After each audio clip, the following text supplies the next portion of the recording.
why you're here. So, Shayla, we'll start with you. Why are you?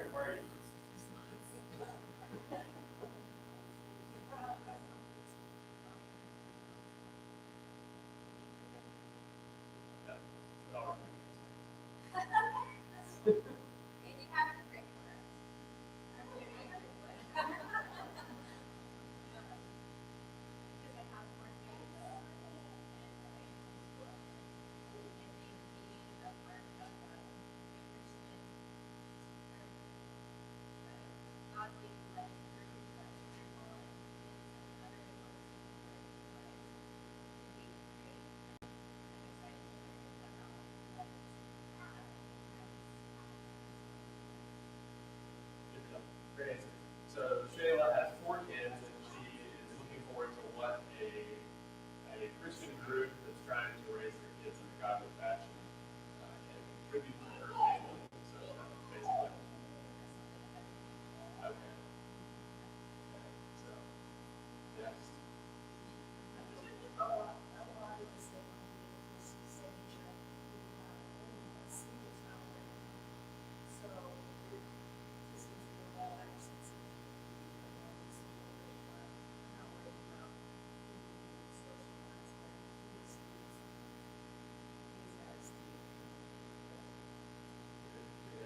So Kathy has 1 child, and she is looking for more community to sort of have a family experience or visit. So, Kristen, what brings you here?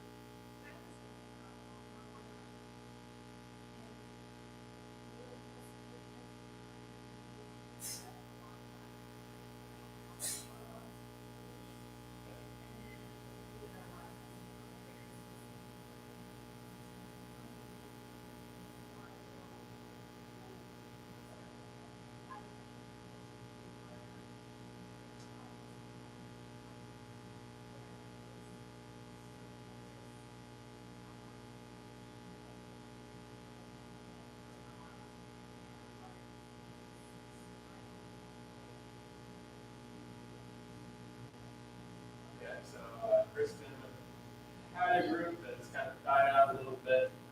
Also wanted a little bit more freedom with curriculum and being part of the Christian group. So that's the spur about this.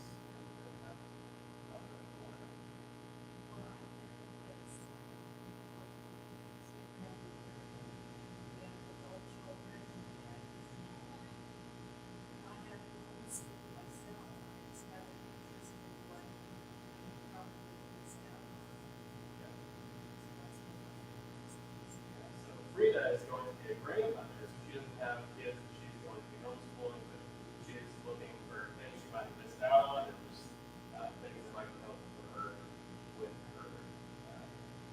It is a grandson, right? Oh, granddaughter. Okay. I knew the gender was revealed, I just got it wrong. I had a good shot. Okay, so that's why you're here, and that's great. It sounds like all the things that you mentioned are things that we're trying to do as a community.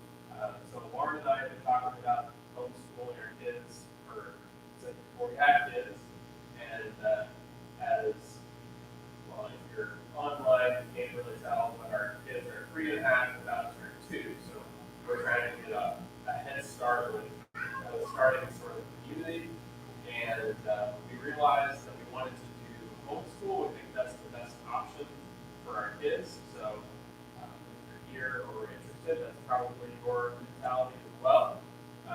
But we also realize that there's definitely benefits to a community when it comes to education. So we wanted to start some sort of group.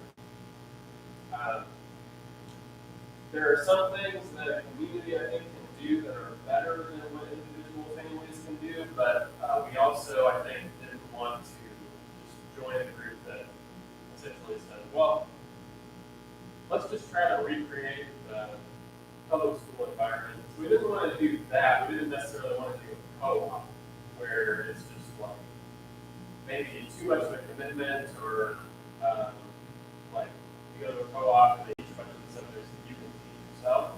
We wanted it to be a supplement to what we can do at home. So community, maybe specialized subjects, and so that's kind kind of why we're here.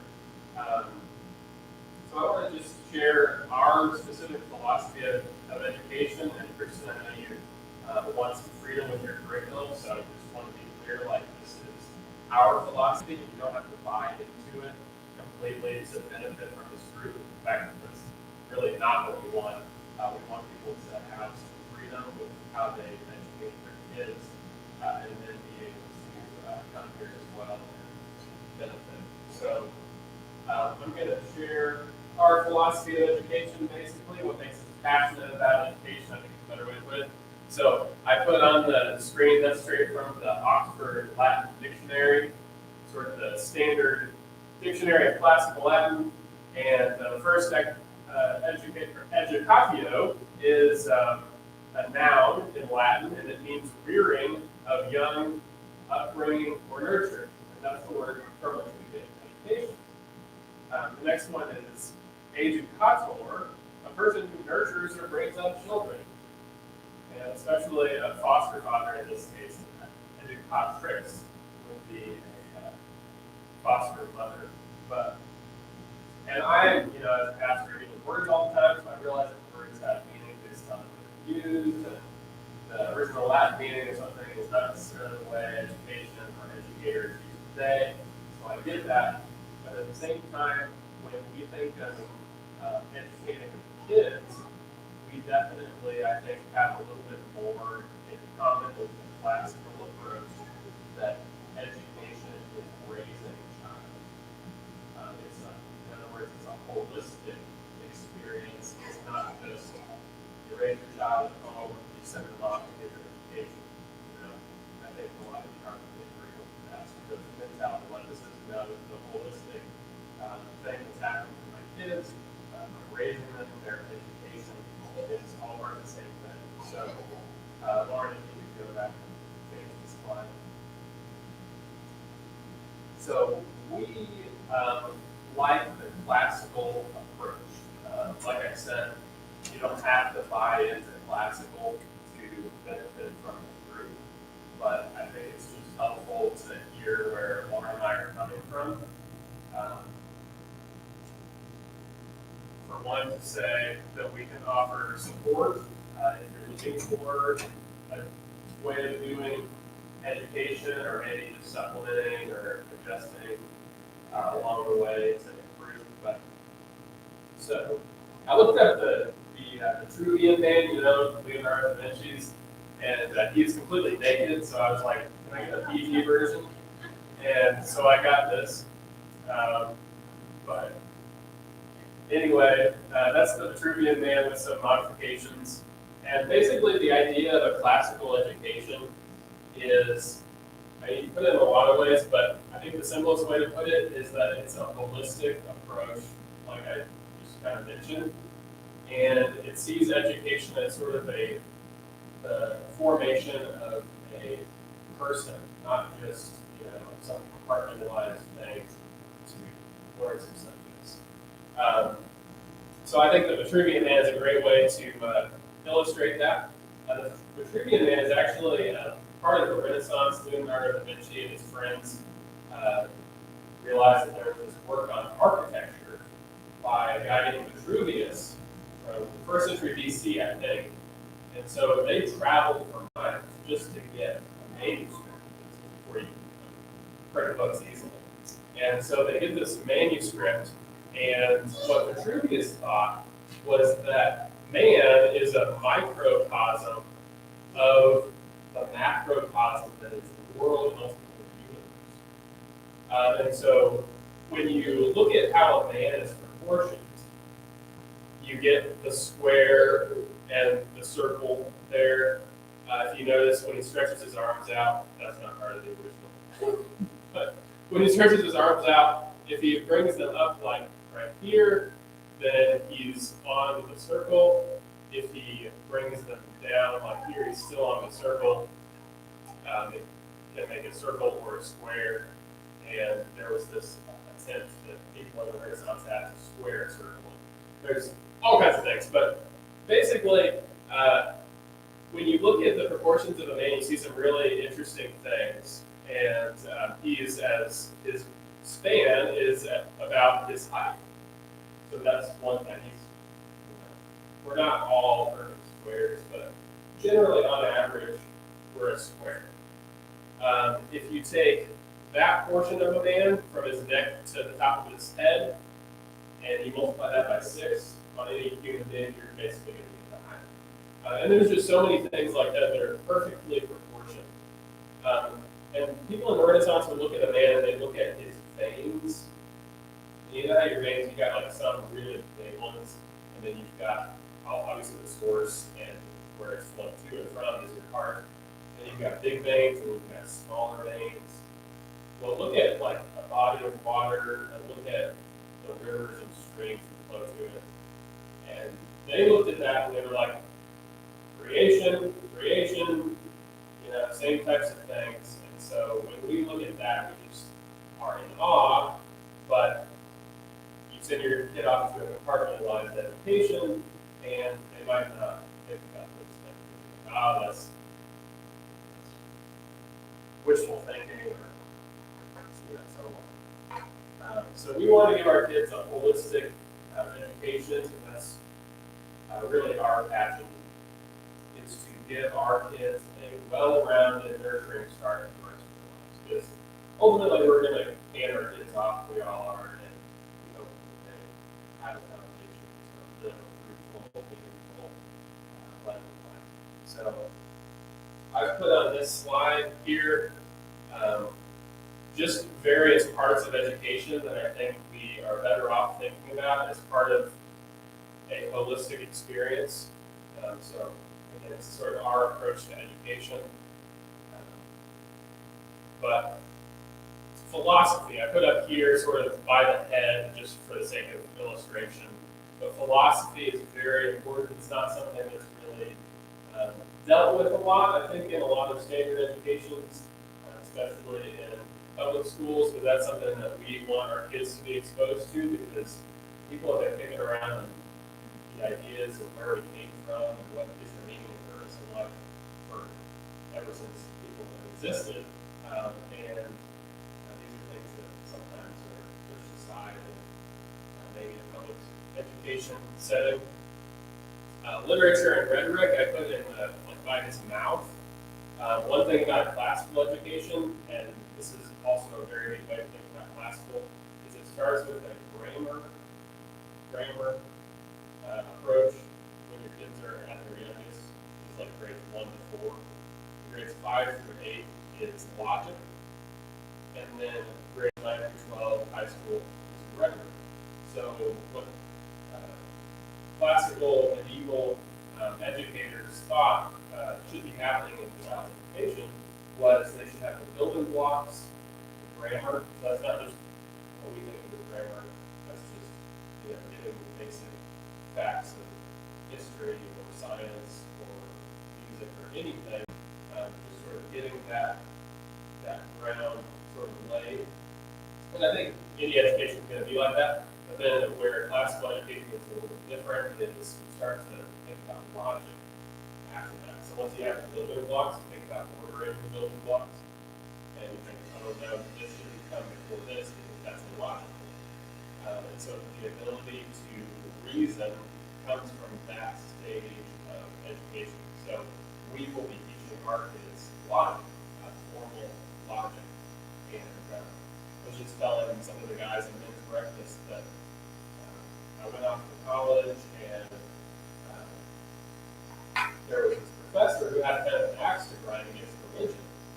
And he put up this definition on the screen, and it said, basically it described a cult. And I was thinking, that sounds like a definition of a cult, but you're saying it's one of religion. And he didn't really give us time to respond before he said, what if I told you that's actually a definition of religion? And he's trying to get it.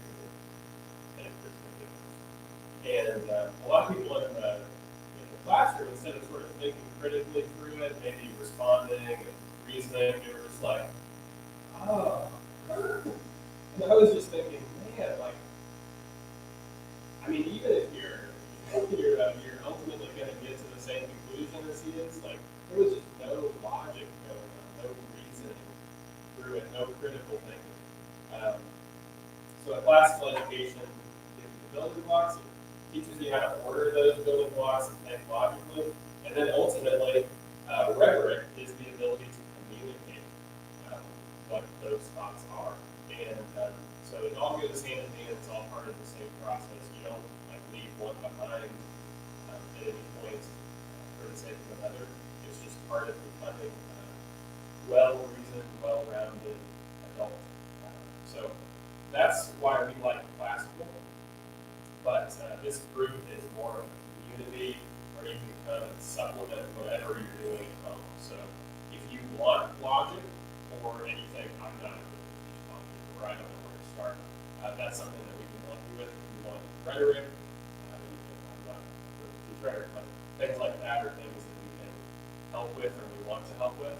I put theology right here at the heart, because the way I view theology for our kids, the way we view theology is that it's kind of a heartbeat of everything. It's connected to everything in the body. And just try to think about, I know I'm preaching to the choir here, but try to think about approaching ethical issues with that. Like, what you think about God or you don't think about God is going to influence your ethics. And even public policy makers, today who don't really have much of a religious orientation, they're generally going to have a Judeo-Christian ethic, which is going to come from that tradition. So if we, again, I'm preaching to the choir, but if we sort of send our kids off to their compartmentalized education and we think, well, religion, faith is one thing, but education is another, we're really taking that holistic approach away from our children. And we're thinking, well, education is this, faith is this, the two are not connected at all. And that's not what we want for our kids. So, I would love to teach a Bible class or sort of a Bible survey to your kids if you're interested in that. And really what we would like for our kids ultimately is for this to sort of become their youth group. Because youth group is often just seen sort of as commonplace in games and have some fun. And then what happens to the youth group generation? Grow up, come to church, and they'll want to play games and have some fun.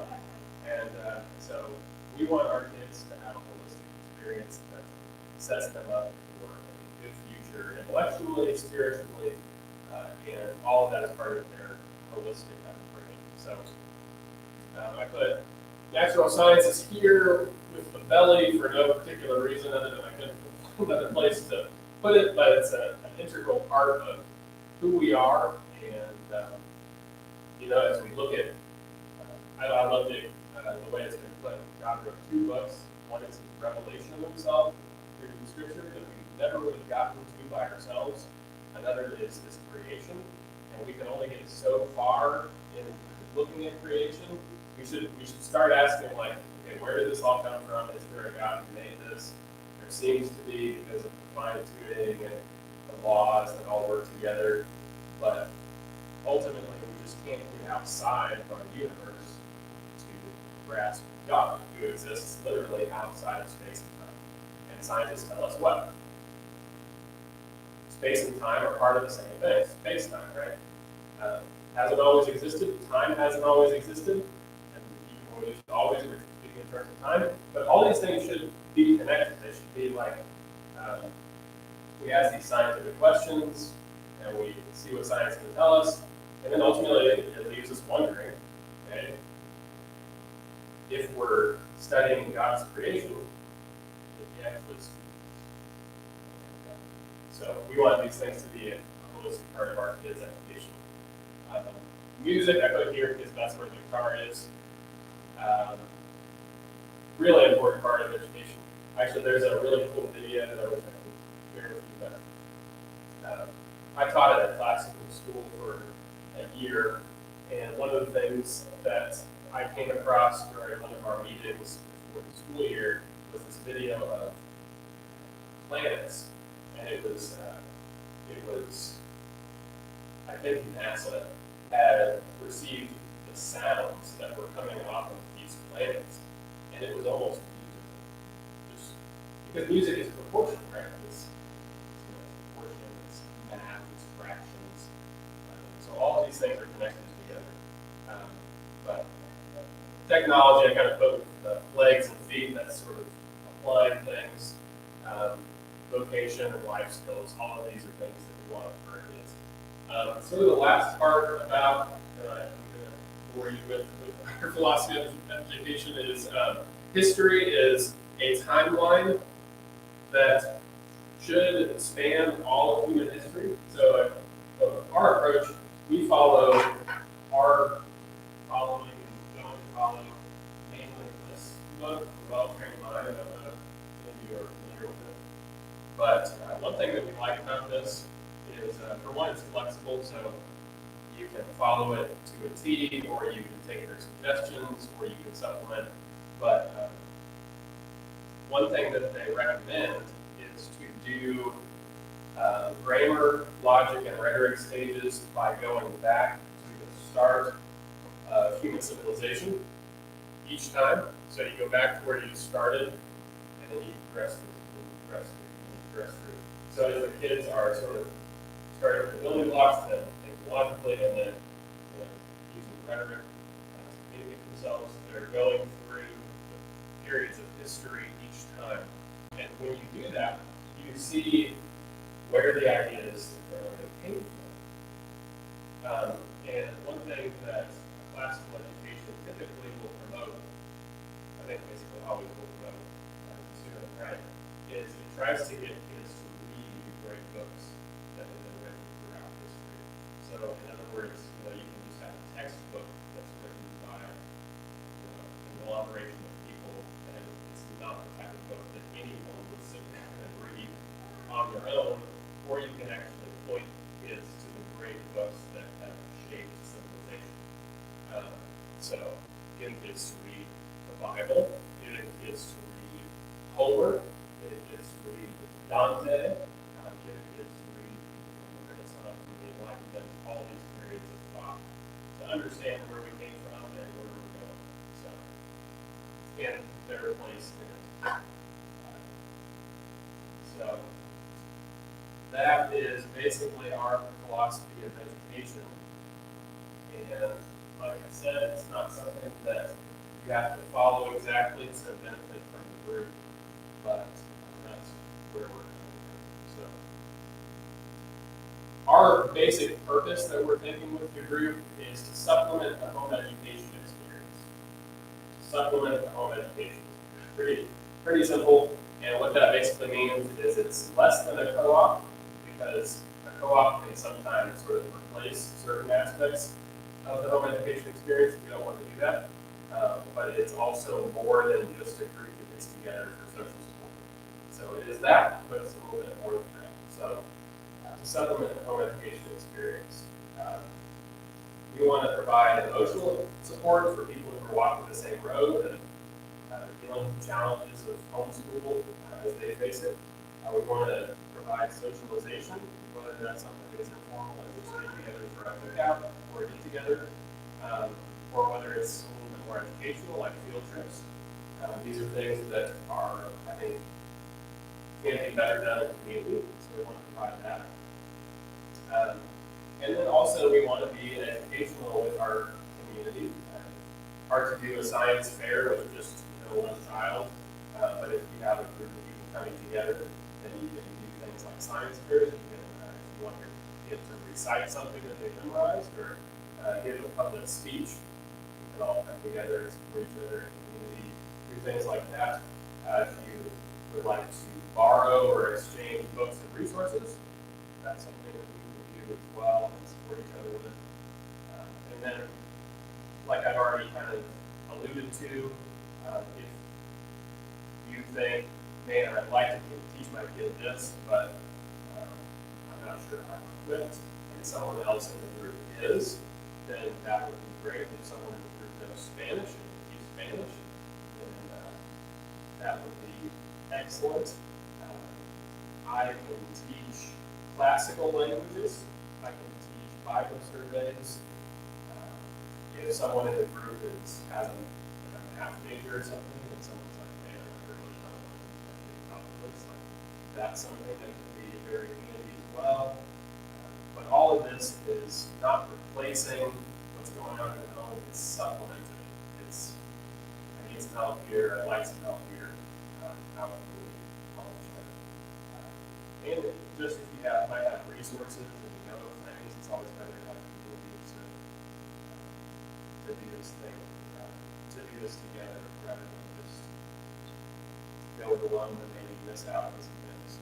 So basically, to accomplish all this, what we've been thinking is to start with, I know people do homeschool differently in terms of like when they schedule things, but I think generally if we were to do like a June meeting for the start of the semester, but if we basically did a June meeting or sometime to sort of say, here's what I'm thinking for the year ahead, or at least the next 6 months or so.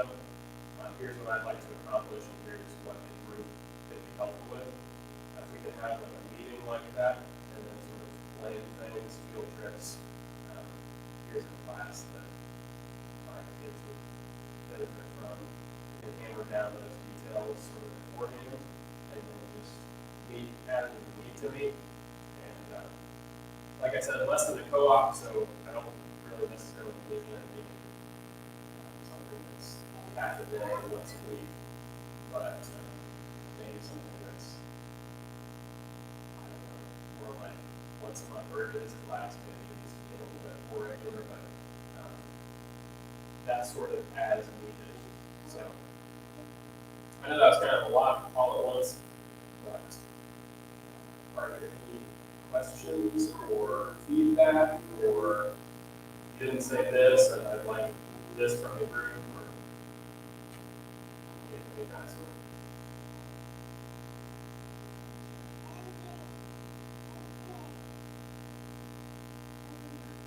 All right.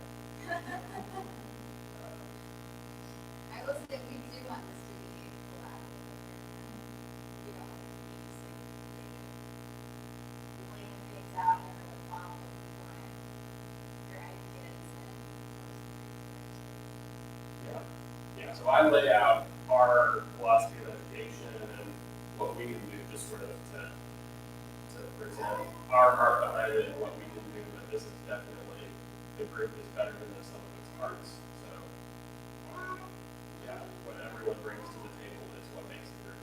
It's not just us.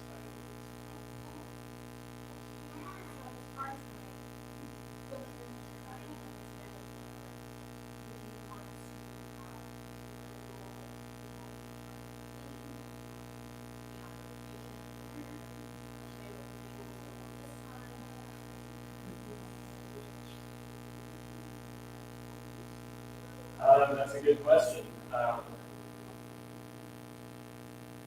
I guess it would come down to whoever has the idea for the field trip maybe. And that's my thought. Your group, not just ours. So, yeah, if you're like, hey, I'd like to do a field trip to this place. You have to say that you kind of want to do something. I don't want it to all implicate on one person though. So like if one person has all of the field trip idea, Yeah. it's very good.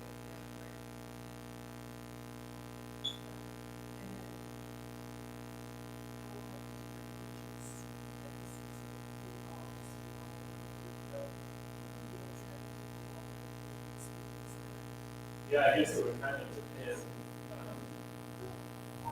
I was thinking field trips might be more just everyone. And then part of it depends on how many people we end up getting involved with this over time.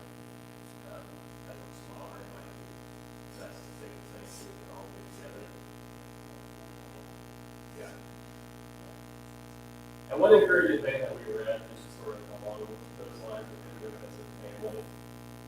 In our well-trained mind book, there's a chapter on socialization. And basically takes kind of blunt approach to socialization. It's like you don't need socialization, right? It's like, say that exactly. But one of the things they say is your kids never in their life go to be in another situation where everyone around them is the exact same age. Like, so why should we necessarily make limitations?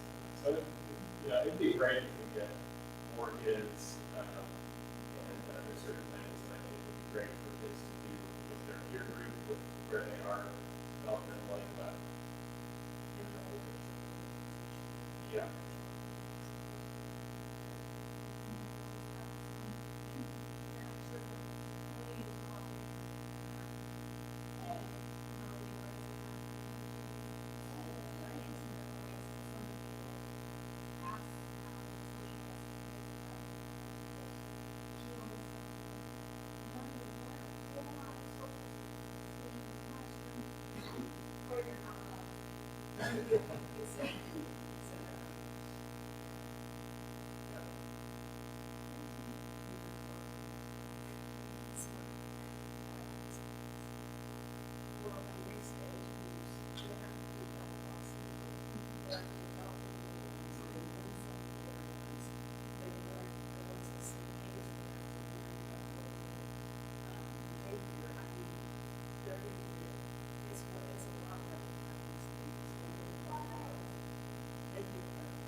We've got a huge field out here.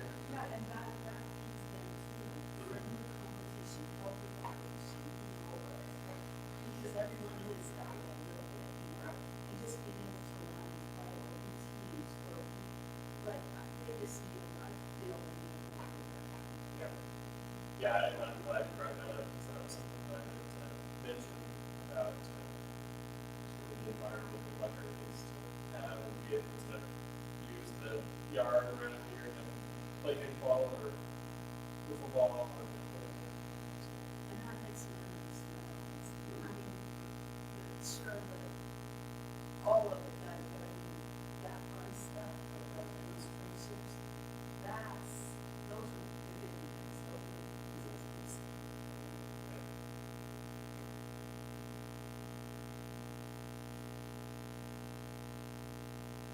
Well, do you want to have anything else to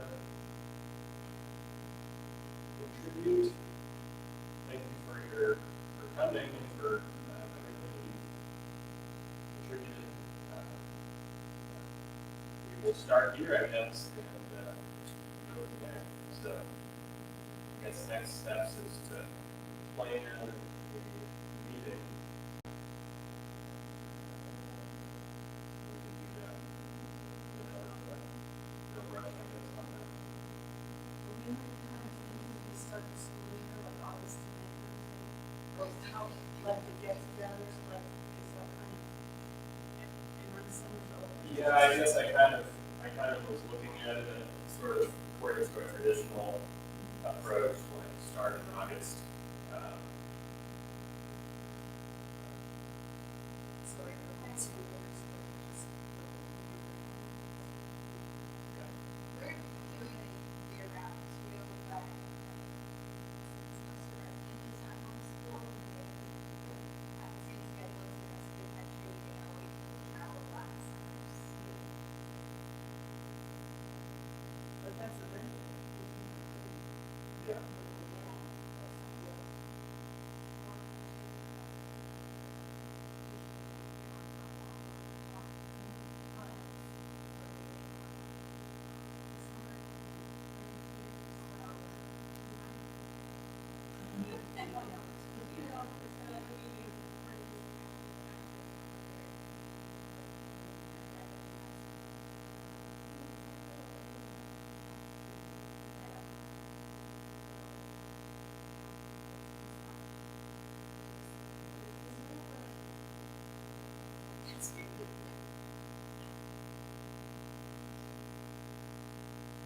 Well, this has been great, so.